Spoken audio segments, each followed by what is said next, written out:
अयोध्या पहुंचे प्रदेश अध्यक्ष स्वतंत्र देव सिंह ने नगर निगम कार्यालय परिसर में पंडित दीनदयाल उपाध्याय की 9 फीट ऊंची मूर्ति का अनावरण कर वहां पौधरोपण भी किया गया।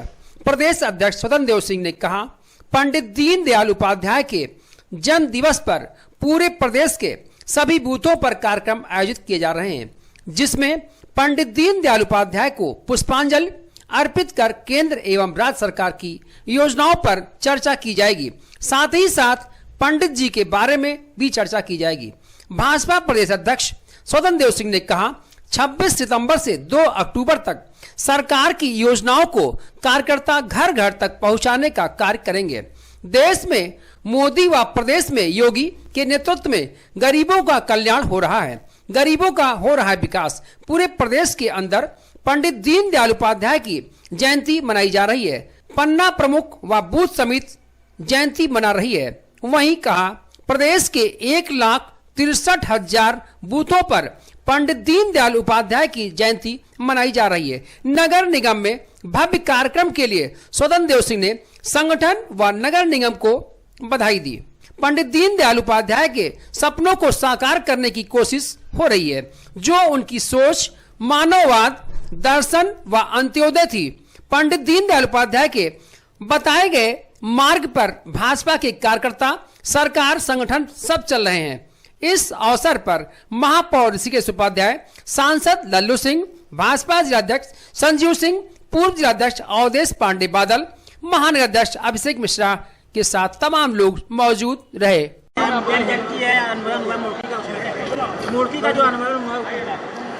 वास्तव में नगर निगम, संगठन और मेयर, जिलाध्यक्ष और पार्षदगण एक दिव्य और भव्य मूर्ति का जिस प्रकार अनावरण किया है, वास्तव में बहुत बड़ा काम किया है। पंडित दीनदयाल उपाध्याय जी के जयंती के अवसर पर यह दिव्य और भव्य कार्यक्रम करने के लिए मैं संगठन को और मेयर, पार्षदगण को बधाई देता हूँ। और पंडित दीनदयाल उपाध्याय के सपनों को साकार, जो उनकी सोच थी एकात्म मानववाद, जो दर्शन के अंत्योदय के रास्ते पर आज भारतीय जनता पार्टी के कार्यकर्ता, सरकार, संगठन दोनों चल रहा है, जिसके कारण आदरणीय मोदी जी के नेतृत्व में, राज्य के अंदर आदरणीय योगी जी के नेतृत्व में गरीबों का कल्याण हो रहा है और गरीबों का विकास हो रहा है। इसी तरह पूरे राज्य के अंदर आज पंडित दीनदयाल उपाध्याय जी की जयंती मनाने का पार्टी सभी बूथों पर निर्णय लिया। पन्ना प्रमुख और बूथ समिति सभी बूथ पर 1,63,000 बूथ पर पुष्पांजलि माल्यार्पण करने का पार्टी ने निर्णय लिया है और सभी बूथों पर कार्यक्रम हो रहा है। जैसे 2022 का चुनाव आ रहा है, क्या रणनीति होगी आपके आगे? संगठन के काम चल रहे हैं। पार्टी ने निर्णय लिया है कि 26 तारीख से लेकर 2 अक्टूबर तक घर घर संपर्क करने का पार्टी ने निर्णय लिया है। केंद्र और राज्य सरकार की योजनाओं को घर घर जाएंगे।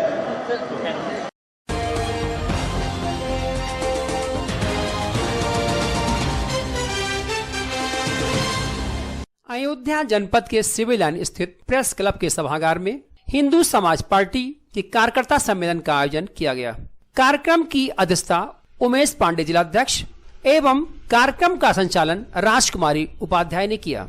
सम्मेलन को संबोधित करते हुए पार्टी के राष्ट्रीय महासचिव विनय राय ने कहा, सत्ता में बैठे लोग वोट चाहिए हिंदुओं का, और जब कुर्सी की बात आती है तो वे अपने दामाद विंग प्राथमिकता देती है। जब हम लोग राम मंदिर का लड़ाई जमीन पर लड़ रहे थे तो भाजपा के जो आज सत्ता में बैठे हैं कहीं जमीन पर दिखाई नहीं देते थे। इन्होंने राम मंदिर आंदोलन और हिंदुत्व में संघर्ष करने वाले लोगों को भुलाकर जो अपने भगवा को गाली देते थे, आज सांसद, विधायक, मंत्री बनाए हुए हैं।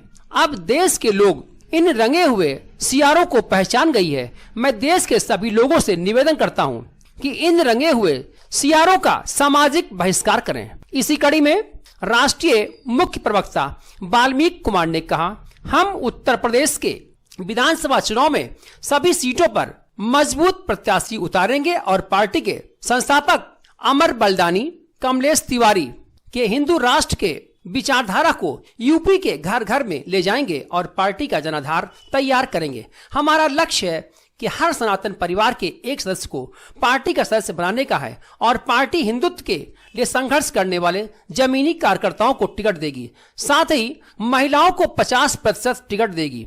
हमारी पार्टी का नारा है हिंदू का साथ, हिंदू का विकास और हिंदू का विश्वास। हमारी पार्टी देश की इकलौती पार्टी है जो खुले मन से हिंदू राष्ट्र की बात करती है। कुमार ने कहा, आज देश का एक मदारी प्रधानमंत्री है जो अमेरिका के राष्ट्रपति चुनाव में जिसके खिलाफ प्रचार किया था, आज उन्हीं के गोद में बैठे हैं। इनके कथनी और करनी में फर्क है। हम किसान परिवार से हैं, लेकिन इन्होंने उद्योगपतियों के इशारे से गलत कृषि कानून किसानों पर थोपा है। हमारी पार्टी मोदी सरकार के कानून का विरोध करती है और किसान आंदोलन के साथ है। इस कार्यक्रम में ईश्वर चंद्र दुबे, आलोक पांडे, रविंद्र पांडे, संदीप, राजकुमारी उपाध्याय, घनश्याम पासवान, शिव कुमार रावत, पिंकी रावत के साथ तमाम लोग मौजूद रहे।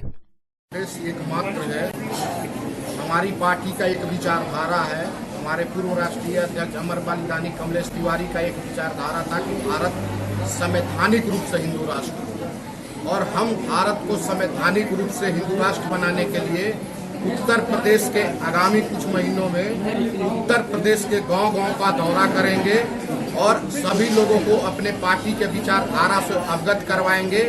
और सबसे बड़ी चीज है कि आज जो सत्ता में बैठे हुए लोग हैं, जो अपने आप को हिंदुत्व के वोट से जो सत्ता में आए हैं, और सत्ता में आने के बाद आप तमाम लोगों को मालूम होगा कि दामाद बिंगो का एक विंग चल रही है उस पार्टी में। वहां पे अपने हिंदुओं का वोट लेकर और किनके काम किए जा रहे हैं, ये आप जमीन के किसी भी प्रदेश के किसी भी जिला तहसील में जाइए, आपको पता चल जाएगा। दूसरी चीज है, भाई साहब ने कहा था कि हम किन मुद्दाओं को लेकर आएंगे, तो मैं बताना चाहता हूं इस प्रेस वार्ता के माध्यम से कि हिंदू समाज पार्टी का सबसे पहला मुद्दा है कि भारत को संवैधानिक रूप से हिंदू राष्ट्र बनाना, और दूसरा मुद्दा है कि हर जिला में, हर जिला और हर प्रखंड में एक सावरकर का छात्रावास, सावरकर छात्रावास बनाएगी अगर हिंदू समाज पार्टी की सत्ता आती है। अगर हिंदू समाज पार्टी की सत्ता आती है तो हम हर वो काम करेंगे जिसके लिए हमें हमारे लोगों ने वोट दिया है, हिंदू जनमानस ने वोट दिया होगा। हम दामाद बिंगो का काम नहीं करेंगे, और आने वाले विधानसभा चुनाव में देश की आधी आबादी जो महिला है उनको हमारी पार्टी 50% सीट टिकट देगी महिलाओं को उत्तर प्रदेश में। दूसरी चीज है कि आने वाले में हम लोग जो जमीन पे हिंदुत्व के लिए जो संघर्ष कर रहे हैं, आप तमाम लोगों को मालूम होगा सभी पार्टियों में सूटकेस चलता है, कार्यकर्ताओं का सम्मान तक नहीं मिलता है। कार्यकर्ता 10, 15, 20 साल तक संघर्ष करते हैं और जब टिकट मांगते हैं तो करोड़ों रुपए लेकर, सूटकेस लेकर उनको टिकट दे दिया जाता है। तो हमारी पार्टी ने ये राष्ट्रीय कार्यकारिणी की बैठक में तय किया था पिछले बार 5 अगस्त को कि हम उत्तर प्रदेश में 50% महिलाओं के लिए टिकट रिजर्व करेंगे और हर उस कार्यकर्ता को टिकट देंगे जो पिछले वर्षों से हिंदुत्व के लिए काम कर रहे हो, जमीनी संघर्ष कर रहे हो। आप देखिएगा।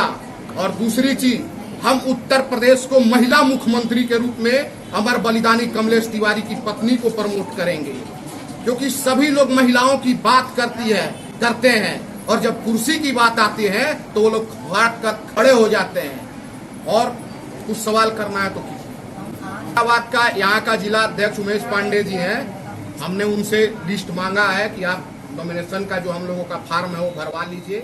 पहले परिचय, विनय कुमार राय, राष्ट्रीय महासचिव हिंदू समाज पार्टी। आज यहाँ अयोध्या में प्रेस क्लब में जो कार्यक्रम संपन्न हो रहा है, इस तरह संपूर्ण उत्तर प्रदेश में सभी जिलों में हम कार्यकर्ता जो पार्टी से जुड़े हुए लोग हैं उनका सम्मेलन कर रहे हैं, कार्यकर्ताओं का। आगे चल करके जो उत्तर प्रदेश में विधानसभा चुनाव संपन्न होने वाले हैं, इस समर में हिंदू समाज पार्टी एक सशक्त रूप में खड़ी होने वाली है और हम उत्तर प्रदेश में सभी सीटों पर एक प्रबल सशक्त उम्मीदवार खड़ा करने जा रहे हैं। इसी को लेकर के हिंदू समाज पार्टी का संपूर्ण उत्तर प्रदेश के सभी जिलों में कार्यकर्ता सम्मेलन हो रहा है। किसी पार्टी से गठबंधन या किससे? पार्टी से हमारा गठबंधन नहीं है। भविष्य में देखेंगे, अगर हमारी विचारधारा की कोई पार्टी हमारे साथ आती है तो ही उसके साथ हम गठबंधन करेंगे।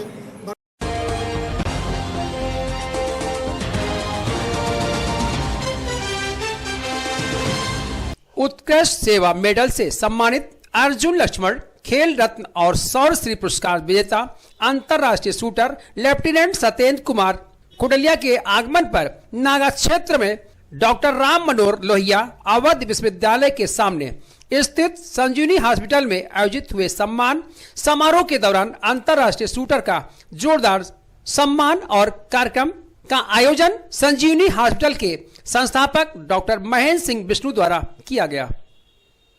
गौरतलब है कि pre UP Dadri shooting range में डॉक्टर विष्णु को शूटिंग चैंपियनशिप में 10 मीटर एयर पिस्टल प्रतियोगिता में गोल्ड मेडल प्राप्त हुआ।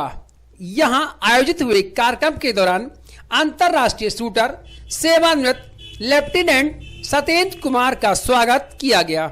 इस संबंध में डॉक्टर विष्णु ने बताया, अयोध्या जिले के लिए यह गौरव का पल है। इस मौके पर संजीवनी हॉस्पिटल में नवनिर्मित ऑडिटोरियम का उद्घाटन अंतर्राष्ट्रीय शूटर सेवानिवृत्त लेफ्टिनेंट सत्येंद्र कुमार द्वारा समारोह पूर्वक किया गया। कार्यक्रम का संचालन ज्योत्सना सिंह द्वारा किया गया। इस मौके पर सेवानिवृत्त सत्येंद्र कुमार ने कहा, यह मेरा सौभाग्य है कि राम की नगरी अयोध्या की भूमि पर आज उन्हें राम जन्मभूमि के दर्शन करने का सौभाग्य प्राप्त हुआ, जिसको वह जीवन भर याद रखे और यहाँ के लोगों द्वारा मिले इसमें और प्रेम से वह काफी गदगद दिखे। कार्यक्रम में प्रमुख रूप से बीकापुर ब्लॉक प्रमुख दिनेश वर्मा, पूर्व जिला पंचायत अध्यक्ष कांग्रेस अध्यक्ष रामदास वर्मा, योगेंद्र वर्मा, हरिपाल वर्मा, इंद्र प्रताप वर्मा, राजकरण वर्मा के अलावा बड़ी संख्या में लोग मौजूद रहे। देखिए, मेरे लिए बड़े सम्मान की बात है कि अयोध्या नगरी में आप लोगों के सानिध्य में डॉक्टर साहब की कृपा से आज मेरा ये दिन ऐतिहासिक बना है और मैं धन्यवाद देना चाहूँगा सभी जो यहाँ पे उपस्थित हैं वो, और जो आज सुबह से जिन जिन कार्यक्रमों में शामिल हुआ। और गजब का दिन था। मैं क्या करूँ, इतने अच्छे इतने प्यारे लोग हैं अयोध्या वाले। मैंने लगता है कि मन मोह लिया मेरा। मुझे कल तक अयोध्या अपनी नहीं लगती थी, आज अयोध्या मेरी है। जय श्री राम। आज यहाँ एक हॉस्पिटल में ओपनिंग में थी और जैसा सर से हमारी मुलाकात दादरी में हुई थी तो सर को मैंने आह्वान किया था कि यहाँ पे आए वो, और सर आ भी गए अपना कीमती समय निकाल के। और इसी मौके पे डॉक्टर साहब का ये ओपनिंग भी थी हॉस्पिटल की, तो उसमें भी सर को हमने यहाँ पे वो किया और डॉक्टर साहब सर ने जो है फीता काट के ओपनिंग किया।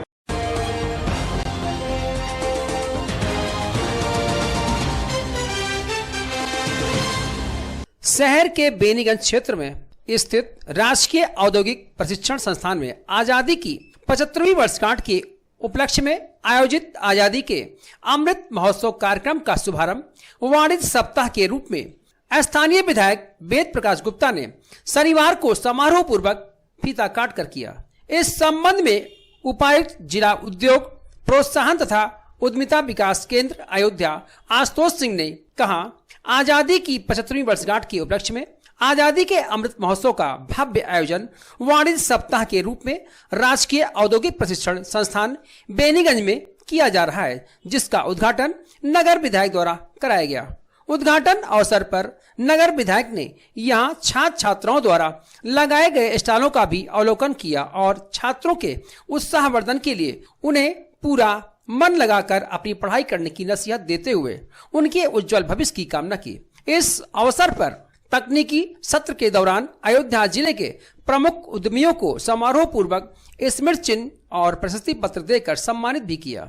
इस मौके पर नगर विधायक ने कहा, प्रदेश की योगी सरकार लगातार प्रदेश में उद्योगों को बढ़ावा देने के लिए हर संभव प्रयास कर रही है और उद्यमियों की सभी समस्याओं का निराकरण भी करा रही है। इस मौके पर नगर विधायक का जोरदार स्वागत भी किया गया। कार्यक्रम में प्रमुख रूप से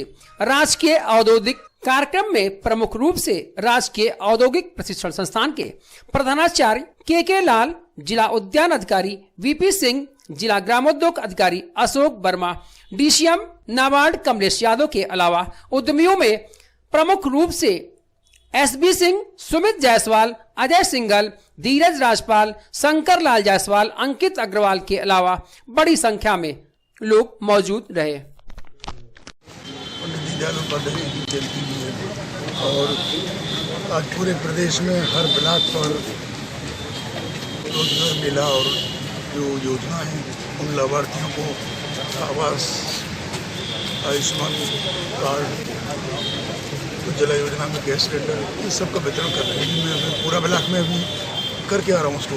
और आज ये इंडस्ट्री विभाग की तरफ से ये प्रदर्शनी लगी है। ITI में जो बच्चे विभिन्न ट्रेडों में काम कर रहे हैं, सीख रहे हैं, वो लोग अपने कॉर्पोरेट इंडस्ट्री के माध्यम से छोटे छोटे जो अपनी चीज़ें बनाना और वो विभिन्न कलाओं में, विभिन्न कारीगरों के रूप में उन्होंने जो काम किया उसका प्रदर्शन किया, वो बहुत वास्तव में सराहनीय है। बच्चियाँ मैं देख रहा हूँ, माननीय मुख्यमंत्री जी, माननीय प्रधानमंत्री जी की जो इच्छा है कि हमारी जो युवा पीढ़ी है, हमारे बेटे बेटियाँ को विशेष रूप से वो अपने पैरों पर खड़े हों, उनको प्रशिक्षण कौशल विकास योजना के माध्यम से, ITI के माध्यम से हम लोग प्रशिक्षित करके उनको अपने पैरों पर स्वावलंबी बनाएं। संस्थान की प्रशिक्षण प्राप्त कर रही प्रशिक्षु और प्रशिक्षाताएँ, उन्होंने अपने स्टॉल्स लगाए, अपने जो प्रैक्टिकल वो करती हैं उनको लगाया गया। और हमारे ODOP के अंतर्गत हमारे जनपद में जो जागरी का प्रोडक्ट बहुत अच्छा है, उसके भी हमारे स्टॉल लगाए गए। आपने जैसा कि भी देखा है, माननीय विधायक जी ने इस विषय पे भी अच्छी प्रसन्नता व्यक्त की है।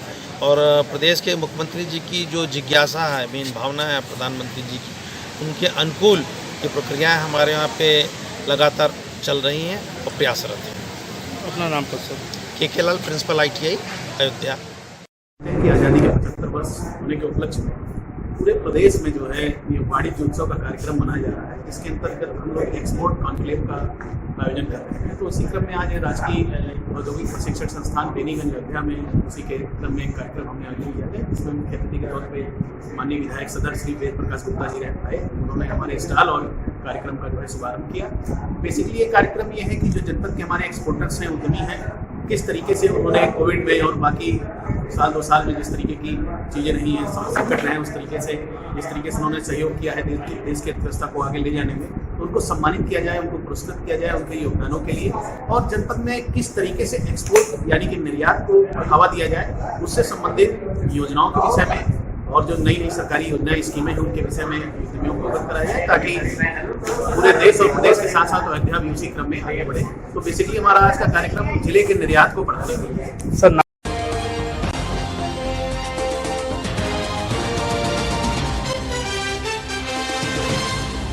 अयोध्या जनपद के सिविलान स्थित प्रेस क्लब के सभागार में प्रेस वार्ता के दौरान अध्यक्ष मायाराम वर्मा ने बताया, संयुक्त किसान मोर्चा द्वारा भारत बंद के आह्वान पर अयोध्या में संयुक्त किसान मोर्चा सभी किसानों, मजदूरों, नौजवानों तथा व्यापारियों से अपील किया। जनपद के सभी किसानों, नौजवानों, छात्रों, बेरोजगारों, मजदूर, व्यापारी 27 सितंबर को भारत बंद में सहयोग करें। भारत बंदी आह्वान में आम आदमी पार्टी भी आंदोलन में शामिल रहेगी। लगातार 10 महीने से दिल्ली की चारों सीमा पर चलाए जा रहे आंदोलन के समर्थन में अयोध्या जनपद को भी बंद करके भारत सरकार के तानाशाही रवैया का विरोध करेंगे, जिससे किसानों की मांगों पर भारत सरकार गंभीरता से लेते हुए तीनों नए कृषि कानून वापस लें और MSP पर फसल खरीद की गारंटी का कानून बनाएं। अभी तक भारत सरकार का रवैया किसान, मजदूर, नौजवान और व्यापारी विरोधी रहा, जिससे चलते महंगाई तथा बेरोजगारी बढ़ती जा रही है। 27 सितंबर को संयुक्त मोर्चे के आह्वान पर भारत बंद है, तो अयोध्या जनपद भी बंद रहेगा। उसी परिप्रेक्ष्य में अयोध्या जनपद की जनता से अपील है, किसान, नौजवान, व्यापारी, बेरोजगार, विद्यार्थी सभी से अपील है कि किसानों द्वारा भारत बंद का जो आह्वान किया गया है उसको सफल बनाने में सहयोग करें। जिस तरह से 27 नहीं सफल होगा, ऐसा कुछ नहीं है, सफल होगा। इसमें तमाम ट्रेड यूनियनें हैं, तमाम किसान मोर्चे के जो संगठन है, जो उसमें घटक शामिल है, वो सारे लोग मिल करके बंद कराएंगे, निश्चित ही सफल होंगे। 27 सितंबर को भारत बंद है जी। और बंद करने के बाद जी। अगर सरकार आपके तरफ झुकती नहीं, अगला कदम क्या तो होगा? आगे भी लड़ाई जारी रहेगी, मांगे माने जाने तक। 2000 सरकार इस पर ध्यान नहीं दे रही तो क्या? अब ये हम लोग अपनी मांग के लिए लड़ते रहेंगे। अब चूंकि राजनीतिक बात तो ऊपर वाले फैसला करेंगे, संयुक्त मोर्चे के जो नेतृत्व करता है, लेकिन ये है कि जब तक हमारी मांग नहीं मानी जाएगी, चुनाव आते रहेंगे, जाते रहेंगे और हम अपनी मांग को लेकर के लड़ाई लड़ते रहेंगे। क्या नाम आपका? मैं राम वर्मा। प्रेस कॉन्फ्रेंस के माध्यम से समस्त जनपदवासियों से, चाहे वो व्यापारी हो, किसान हो, सभी लोगों से अपील करते हैं कि क्योंकि संयुक्त मोर्चे का जो ये आंदोलन है वो इससे सभी वर्ग पीड़ित हैं, इसलिए सभी लोगों से अपील करते हैं कि वो भारत बंद में 27 तारीख को अपने प्रतिष्ठान बंद रखें और भारत बंद को सफल बनाएं। इसके लिए हम लोग कल जो है विभिन्न क्षेत्रों में हमारे साथी लोग अपने अपने मार्केट में कल शाम को बैठक भी करेंगे व्यापार मंडल के पदाधिकारियों के साथ, उनसे भी निवेदन करेंगे और हम लोग भारत बंद के दौरान कोई ऐसा काम नहीं करेंगे कि कोई दुर्घटना पैदा हो। क्या नाम? आप रोज देखते रहिए समाचार इसी चैनल पर इसी समय। धन्यवाद, नमस्कार।